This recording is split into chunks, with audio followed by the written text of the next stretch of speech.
Maharashtra today 24 news सत्य परिस्थितीचा सविस्तर आढावा। मराठा आरक्षण आंदोलनाची भीती म्हणून पंतप्रधान मोदींच्या महाराष्ट्रात सभा। मनोज जरांगे पाटील। देशासह राज्यात लोकसभा निवडणुकीची रणधुमाळी सुरू आहे। लोकसभेच्या पार्श्वभूमीवर सर्वच पक्षांकडून जोरदार प्रचार सुरू आहे। महायुतीतून खुद्द देशाचे पंतप्रधान नरेंद्र मोदी यांच्या महाराष्ट्रात अनेक सभांचे आयोजन करण्यात आले आहे। पंतप्रधान नरेंद्र मोदी वारंवार महाराष्ट्रात येऊन महायुतींच्या उमेदवारांचा प्रचार करत आहेत। यावरून मराठा आंदोलक मनोज जरांगे पाटील यांनी महायुतीवर निशाणा साधला आहे। मनोज जरांगे पाटील म्हणाले की लोकसभा निवडणुकीत मी नाही, मराठा समाजाने आता ठरवायचे आहे। समाजाचा आता नाईलाज आहे। आम्ही कुणाला पाठिंबा दिलेला नाही।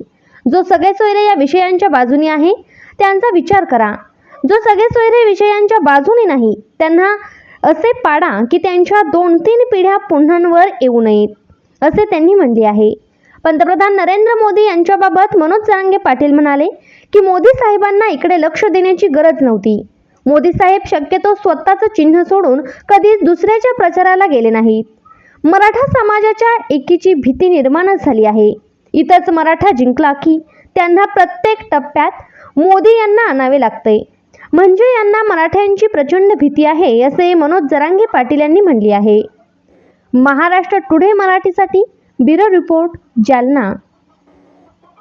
बाबतचं काहीच घोषित नाही। पहिल्या टप्प्यातील निवडणूक प्रक्रियेची सुरुवात झालेली आहे। मग त्याची तारीख लवकरच सुरू होते, पहिल्या टप्प्यातल्या आणि दुसऱ्या टप्प्यातल्या फॉर्म भरण्याची। तर त्या दृष्टीनं आपलं काय पुढचं पाऊल राहणार आहे? नाही, ते तर विषयच नव्हता ना, त्यावेळेस काही ठरलेलंच नव्हतं। समाजानं काय करायचं, आपण काय करायचं, काय नाही केलं पाहिजे। परंतु कुठं परिवर्तन मिळवायचं असलं, आपल्याला कुठं जर न्याय मिळवायचा असला तर ज्यांच्याकडून अपेक्षा आहे ते जर देणार नसली, ज्यांच्याकडून अपेक्षा आहे ते जर देणार नसले तर तुम्हाला देणारं बनावं लागतं। तुम्ही किती दिवस भांडत बसणार आहे? कोणचं आरक्षण द्या, मग मराठा असू द्या, दलित बांधव असू द्या, मुस्लिम बांधव असू द्या, धनगर बांधव असू द्या, 12 बलुतेदार असू द्या, किती दिवस भांडणार आपण? ओबीसी बांधव पण असू द्या की द्या आरक्षण, द्या आरक्षण। त्यापेक्षा देणारे बना। हां, तुमच्यावर केस होती, तुम्ही कोणाला सांगताय? नेत्याला। तो तुमचं ऐकतो का? नाही ऐकत। मग तुम्हीच देणारे बना ना, तुम्हीच त्याला बनविलेलं आहे। खोट्या केसेस कुठं बैठका घेऊन। आजच महाराष्ट्र टुडे 24 न्यूजला सबस्क्राईब करा आणि सत्य परिस्थितीचा सविस्तर आढावा पहा।